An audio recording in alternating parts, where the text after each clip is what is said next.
मैथिली शरण गुप्त कहता, राम तुम्हारा चरित स्वयं ही काव्य है, कोई कवि बन जाए या सहज संभाव्य है।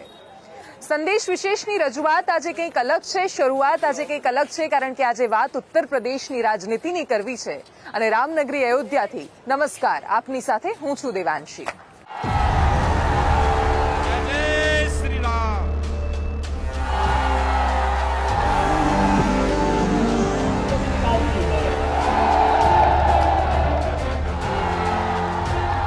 भारतीय जनता पार्टी का उत्तर प्रदेश से सफाया करेंगे।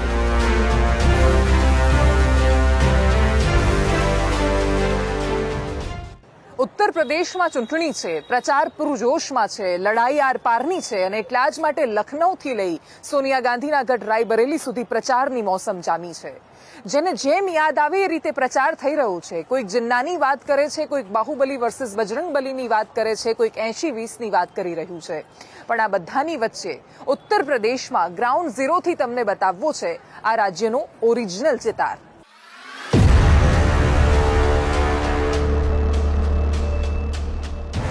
દેશના સૌથી મોટા રાજ્યમાં શોર હાઈ છે।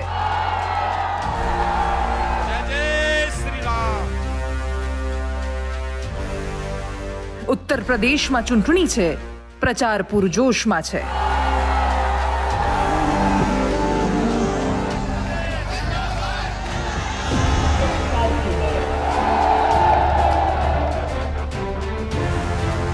થઈ રહ્યા છે જીતના દાવા। पिछले से ज्यादा सीटों से जीतकर उत्तर प्रदेश आएंगे और सपा बसपा कांग्रेस और एमआईएम मिलकर 100 का आंकड़ा पार नहीं करेंगे। भारत माता की। भारतीय जनता पार्टी का उत्तर प्रदेश से सफाया करेंगे। तुष्टिकरणની રાજનીતિથી શરૂઆત।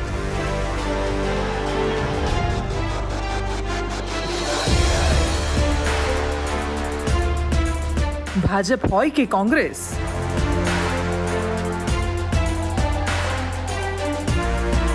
પોશાકથી લઈને ભાષણમાં હતો તફાવત।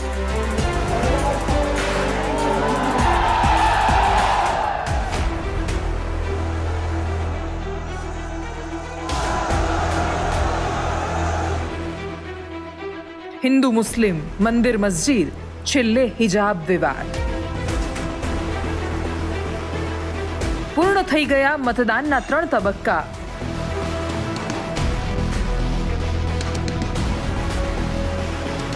હવે વાત નાકની લડાઈની તો યાદ આવ્યા રામલલ્લા।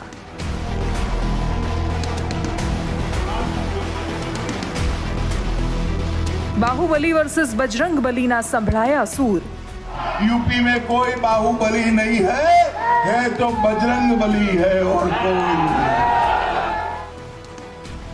रामनगरी अयोध्या कोना पर मुकशे राम राज्यનો ભરોસો। 3 તબક્કાનું મતદાન પૂર્ણ થઈ ગયું છે। મતદાતાઓએ પોલીસના પહેરાની વચ્ચે પોતાના પહેરેદાર નક્કી કરી દીધા છે અને હવે વારો પૂર્વાંચલનો છે। આ લડાઈ પક્ષ અને વિપક્ષ બંને માટે અગ્નિ પરીક્ષાથી કંઈ કમ નથી અને એટલા જ માટે દરેક લોકો પૂરજોશમાં આગળ વધી રહ્યા છે અને એટલે જ હવે છેલ્લે દરેક લોકોને યાદ આવી રહ્યા છે જય શ્રી રામના નારા।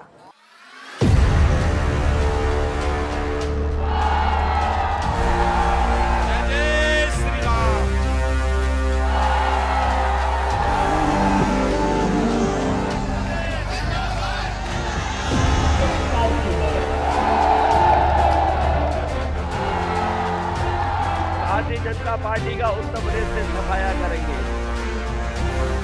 ઉત્તર પ્રદેશ પર પોલીસનો અત્યારે પહેરો છે કારણ કે જનતા પોતાનો પહેરેદાર હવે નક્કી કરવાની છે। ઉત્તર પ્રદેશમાં લખનૌના સિંહાસન સુધી, વિધાનસભા સુધી કોને પહોંચાડવામાં એમાં આ 3 તબક્કા નિર્ણાયક સાબિત થવાના છે। भारत माता की।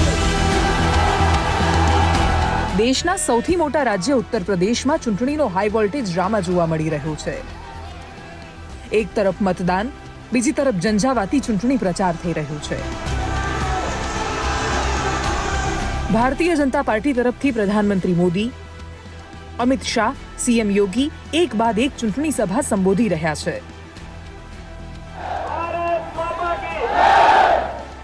તો સામે સપાના અખિલેશ અને કોંગ્રેસના પ્રિયંકા ગાંધી પણ કોઈ કચાશ છોડવા નથી માંગતા।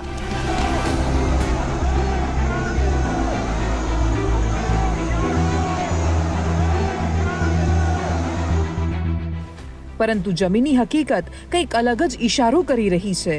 ઉત્તર પ્રદેશની ચૂંટણીમાં ભાજપ અને સપા વચ્ચે કાંટે કી ટક્કર જોવા મળી રહી છે. ધર્મ જાતિ હાવી થઈ ગયા છે. બાહુબલી બજરંગબલીની લડાઈ છે એવું અમિત શાહનું કહેવું છે. સમાજવાદી પાર્ટી પોતાના મુદ્દાઓને સામે લાવી રહી છે. એમવાય ફેક્ટર જે કહેવામાં આવે છે, સમાજવાદી પાર્ટી મુસ્લિમ અને યાદવ મતદારોના આધારે એમવાય ફેક્ટરના આધારે લડવાની વાત કરે છે, પણ સામે ભારતીય જનતા પાર્ટીની પાસે પોતાનું એમવાય ફેક્ટર છે, એ છે મોદી યોગી ફેક્ટર. એટલે એમવાય વર્સિસ એમવાયની લડાઈ છે. ઉત્તર પ્રદેશનો જંગ અત્યારે બહુ જ રસાકસીવાળો અને રસપ્રદ બની રહ્યો છે. એમવાય વર્સિસ એમવાય ફેક્ટરની આ રસાકસીવાળી લડાઈ હવે નાકની લડાઈ સાબિત થઈ રહી છે. અને એટલા માટે જ ચૂંટણીના આ શોરમાં વધુ એક વખત રામનું નામ સંભળાઈ રહ્યું છે, કેમ કે આગામી તબક્કામાં રામનગરી અયોધ્યામાં મતદાન થવાનું છે. ત્રેતા યુગના રામચંદ્રના શાસનની અયોધ્યા જય શ્રી રામના નારા સુધી પહોંચી છે અને આ નારાઓ વર્ષ 2022ની ચૂંટણીમાં પણ ગાજી રહ્યા છે. રામે ધનુષ્ય જાણે હાથમાં પકડી લીધું છે અને અયોધ્યાના મિજાજમાં રાજનીતિની એ જે સૂઝબૂઝ છે એ પરખાઈ રહી છે. અયોધ્યામાં એક જ વાતની અત્યારે ચારે બાજુ ચર્ચાઓ છે કે હવે રામનું શાસન તો આવવાની વાત છે, રામ રાજ્ય લાવવાની વાત થઈ રહી છે, પણ કોણ લાવશે અયોધ્યામાં રામ રાજ્ય? કોણ અયોધ્યાને સંભાળશે? કોણ અયોધ્યાને સજાવશે? અને કોણ અયોધ્યાના રસ્તાઓ પર વિકાસના ઓજસ પાથરશે? દરેકના મુખે એક ચર્ચા છે. યોગી આદિત્યનાથની સામે નજર છે, પણ સામે અખિલેશ યાદવ મેદાને છે. સમાજવાદી પાર્ટી અને ભારતીય જનતા પાર્ટી વચ્ચેની આ લડાઈમાં અયોધ્યા ઈચ્છી રહી છે પોતાનો વિકાસ, રામ મંદિરથી પણ વિશેષ એક વિકાસ કે જેમાં પર્યટન ક્ષેત્રની સાથે અહીંયાના લોકોના મુદ્દાઓ છે, એમને રોજગારી મળે, એમને સ્વાસ્થ્ય સુવિધાઓ મળે, એમને સારા રસ્તા મળે, એમને સારું જીવનનું સ્તર મળે. એ ઈચ્છી રહ્યા છે કે અયોધ્યામાં અને લખનૌમાં જેનું પણ રાજ આવે, અયોધ્યામાં યુવાનો માટે રામ રાજ્યની જરૂર છે. બહુ થઈ ગઈ હિન્દુ મુસ્લિમની રાજનીતિ, બહુ થઈ ગઈ નિવેદનબાજી. રામ લલ્લા હમ આએંગે, મંદિર વહીં બનાએંગે ના નારા તો સાંભળી લીધા, મંદિર બનવાનું પણ શરૂ થઈ ગયું. હવે રામનગરી અયોધ્યાના લોકો જોઈ રહ્યા છે રામ રાજ્યની વાટ. ઇક્ષ્વાકુ વંશના રાજાઓ અને સૂર્યવંશના પ્રતાપે રહેલી આ અયોધ્યા નગરી પર જ્યારે સૂર્યનો પ્રકાશ પડે છે ત્યારે આ નગર વધારે ઝળહળી ઉઠે છે. પણ આ નગરને હવે અપેક્ષા છે ત્રેતાના રામ રાજ્ય જેવી શાસનની, રામ રાજ્ય જેવા શાસનની, અને એટલા જ માટે કળિયુગની સરકારો પાસે એને અપેક્ષા છે. અયોધ્યામાં રહીને રામ કી પેઢી અને સરયુ સહિતના દ્રશ્યો તમને બતાવવા છે.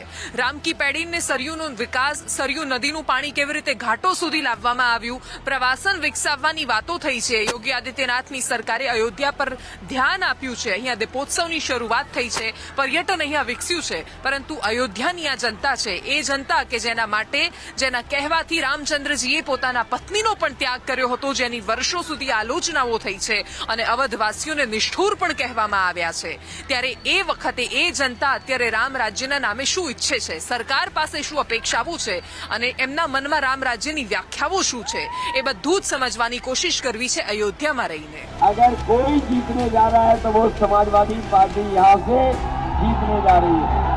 समाजवादी पार्टी का हाथ आतंकवादियों के साथ. नई हवा है लेकिन वही सपा है. आप लोग इसको स्वीकार करेंगे? રામ રાજ્યના સૂર સાથે ગુંજી રહેલી ઉત્તર પ્રદેશની ચૂંટણી સભાની જ્યારે જમીની હકીકત જાણવા સંદેશ ન્યૂઝ રામનગરી અયોધ્યા પહોંચ્યું તો જોવા મળ્યું કે અયોધ્યામાં રામ રાજ્યની પરિભાષા વ્યક્તિએ બદલાઈ જાય છે. અયોધ્યાવાસીઓ કેવી સરકાર ઈચ્છે છે તેની શરૂઆત પણ સંતથી જ કરીએ. संत समुदाय की अपेक्षाएं क्या है, उम्मीदें क्या है आने वाले चुनावों में, आने वाली सरकार से? हम लोगों की इच्छा और अपेक्षा ये है कि अयोध्या नगरी विश्व के मानचित्र पर, विश्व के पटल पर अपने नित नई ऊंचाइयों को छुए.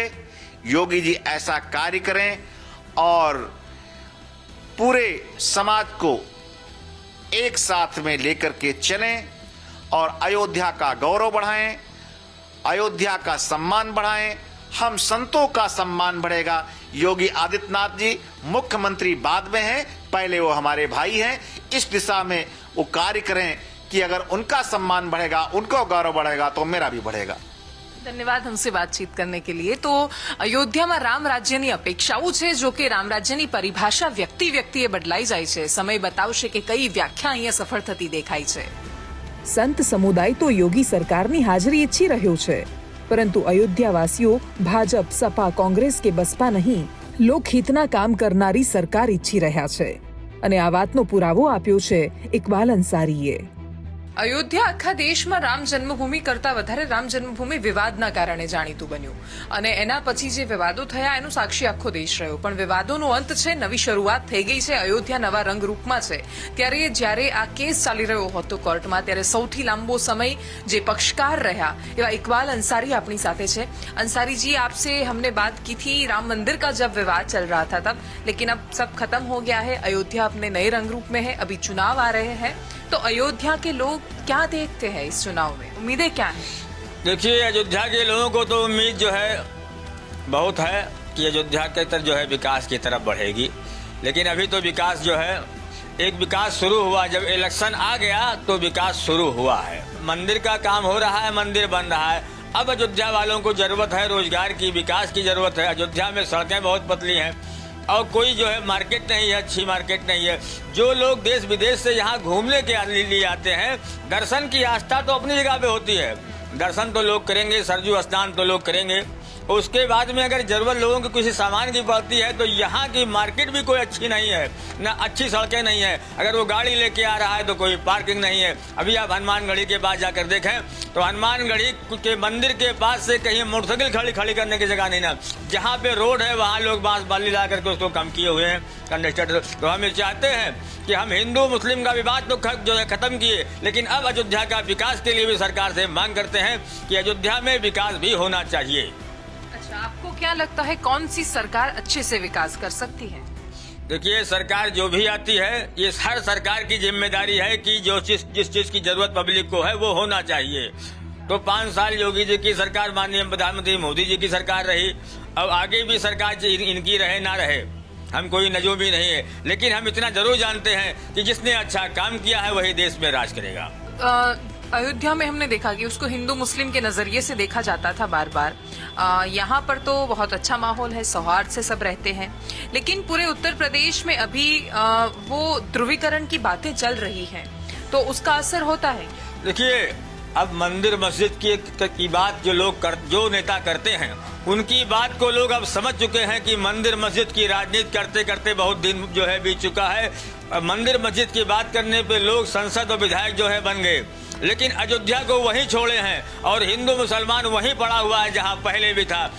हम तो जो है लोगों से, खास तौर से हिंदू और मुसलमानों से अपील करते हैं कि मंदिर मस्जिद की राजनीति करने वाले अगर दरवाजे पे आवे तो उनसे पहले पूछो कि हमारे मोहल्ले में सड़क नहीं है, हमारे मोहल्ले में बिजली नहीं है, हमारे मोहल्ले में विकास नहीं है। इस बात को जो उनसे सवाल लोग करें और उसी को वोट दें जो लोग अच्छा काम करें। बहुत धन्यवाद हमसे बातचीत करने के लिए। ઇકબાલ અંસારી સાથે આપણે વાત કરી। એમણે કહ્યું કે ચૂંટણીમાં જો તમારી પાસે કોઈ મંદિર મસ્જિદની વાત લઈને આવે છે તો એને સવાલ પોતાના રસ્તા, રોજગારને લઈને કરજો। વિકાસ એ જ છે જે લોકોને ઉપયોગી થાય, વિકાસ એ જ કે જે લોકોને મદદરૂપ થાય, વિકાસ એ જ કે જેનાથી જનતાનું ભલું થાય, અને આવો જ વિકાસ અયોધ્યાવાસીઓ ઈચ્છી રહ્યા છે। नेताओं की निवेदनबाजी में भले 80-20 हिंदू मुस्लिम गुंडा राज बाहुबली वर्सेस बजरंग बलीना सूर संभळाय, परंतु हकीकत ए छे के अयोध्यावासीओ तुष्टिकरण, नात जातना झगड़ाने बाजू पर राखीने राम राज्य इच्छी रह्या छे।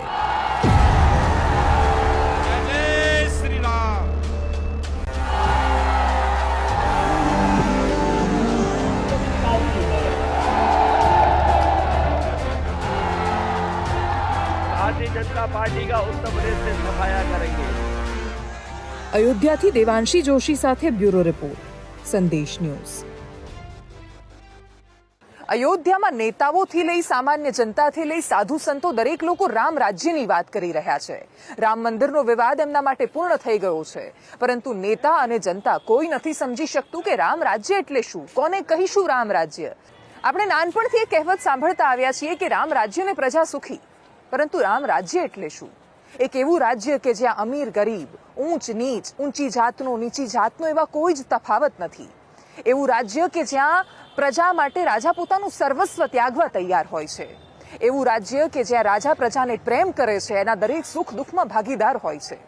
ઉત્તર પ્રદેશમાં ચૂંટણી વખતે રામ રાજ્યનો રાગ આલાપવામાં આવી રહ્યો છે, પણ રામ રાજ્યની પરિભાષા શું છે આજે અમારે તમને સંભળાવવું છે, આજે અમારે તમને સમજાવવું છે રામ રાજ્ય એટલે શું.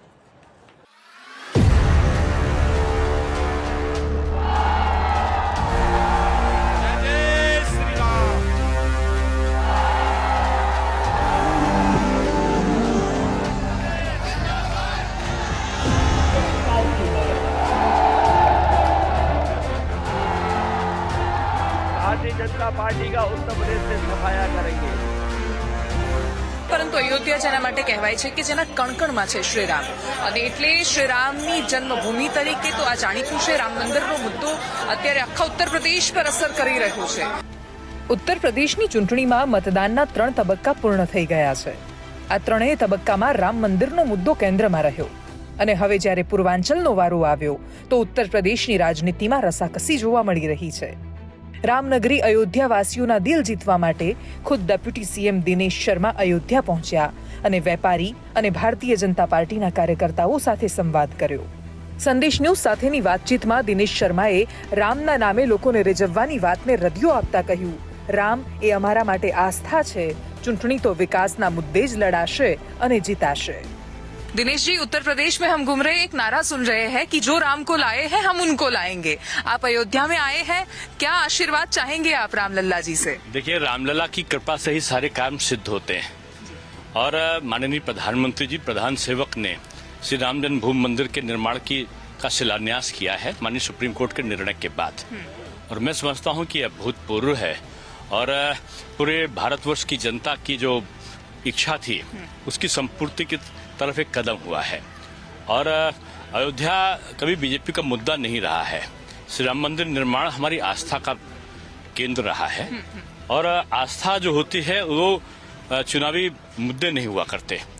लेकिन जो हमने कहा था उस वादे को हमने पूरा किया है, और हम कह सकते हैं कि आज जो वादे प्रदेश में किए थे सरकार ने, आज 5 एक्सप्रेसवे बन रहे हैं हमारे, आज 6 मेट्रो का संचालन हो रहा है, 11,000 करोड़ की अर्थव्यवस्था थी, अब इस समय 22 लाख करोड़ की अर्थव्यवस्था उत्तर प्रदेश की हो चुकी है. जो हम आर्थिक हमारा जो बजट था पहले 2 लाख करोड़ का था, इस समय हम लोग 6 लाख करोड़ से ऊपर का बजट है हमारा, यानी अर्थव्यवस्था के मामले में हम दूसरे नंबर पे पहुंच गए हैं. और आज 4.5 लाख सरकारी नौकरियां दी हैं, 3.5 लाख हमने संविदा की नौकरियां दी हैं, और 1 करोड़ 61 लाख लोगों को निजी क्षेत्र में नौकरियां दी हैं, करोड़ों लोगों को हमने छोटे उद्योगों के माध्यम से दी हैं. દિનેશ શર્માનું વિકાસનું લિસ્ટ તો બહુ લાંબુ હતું, પરંતુ કદાચ આ લિસ્ટ લોકો સુધી પહોંચી શક્યું હોય તેવું લાગતું નથી, અને એટલા માટે જ વિપક્ષથી લઈને જનતા યોગી સરકારની નિષ્ફળતાની વાતો કરી રહી છે. ખબર નથી પડતી કે દિનેશ શર્મા જેને વિકાસ ગણાવી રહ્યા છે તેને જનતા અને વિપક્ષ નિષ્ફળતા કેમ ગણાવી રહ્યા છે. કદાચ રામ રાજ્યમાં આવું તો નહોતું, ત્યારે સવાલ થવો સ્વાભાવિક છે, તો પછી રામ રાજ્ય આખરે હતું તો કેવું હતું? અને આનો જવાબ ભગવાન શ્રીરામની સૌથી નજીક ગણાતા રામ જન્મભૂમિમાં રામલલ્લાના પૂજારીથી વિશેષ બીજું કોણ આપી શકે?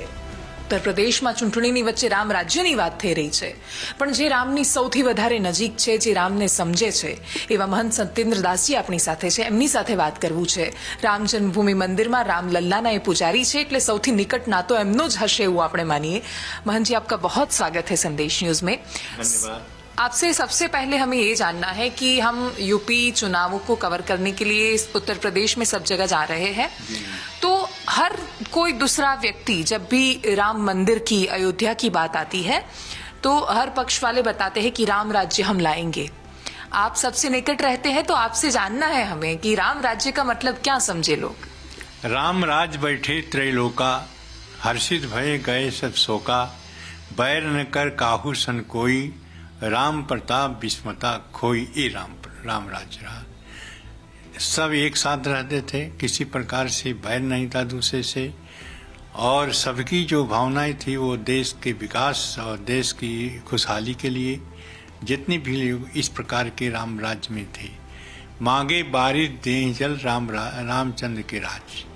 किसी को जल की जरूरत पड़े तो मांग लेते थे, वर्षा होने लगती थी. ये राम राज्य था. वो अयोध्या थी, जिस अयोध्या नाम नगरी तत्र आशीष लोक विश्रुता मनुना मानवेंद्रिया पुरी निर्मलता। तो अयोध्या जो थी वो सारी विश्व में प्रसिद्ध नगरी थी। वहाँ भगवान श्री राम का अवतार हुआ। रमन्ते योगिनो जस्मिन नित्यानंदे चिदात्मनि इति राम पदे नासो पर ब्रह्मा विधीयते। पर ब्रह्म परमात्मा मानव के रूप में अयोध्या में राम लक्ष्मण भरत शत्रुघ्न सहित मनु अवतारों के साथ में अवतार लिए। तो वह राम राज क्या है? राम राज में सभी सुखी, कोई दुखी नहीं। कोई भी पिता अपने सामने पुत्र की मृत्यु नहीं देखता था जो राम राज में था। और सारे जो जीव जंतु, केवल मानो नहीं, जीव जंतु सभी सुखी थे, सभी प्रसन्न थे, और वो था राम राज। तो बाहुबली का या बजरंग बली का किसका राज रहेगा, अब आपको क्या लगता है? देखिए, बाहुबली का आप देखेंगे कि उनका ह्रास होता है। जिनका ह्रास होता है वह उनका विनाश भी होता है।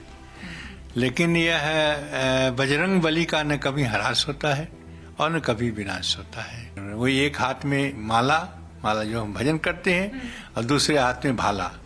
तो माला भाला दोनों की जरूरत पड़ेगी, तभी हम इन अताइयों के पर विजय प्राप्त कर सकेंगे और राम राज्य में जो बाधाएं हैं उसको समाप्त करके और शुद्ध रूप में राम राज्य की स्थापना कर सकेंगे।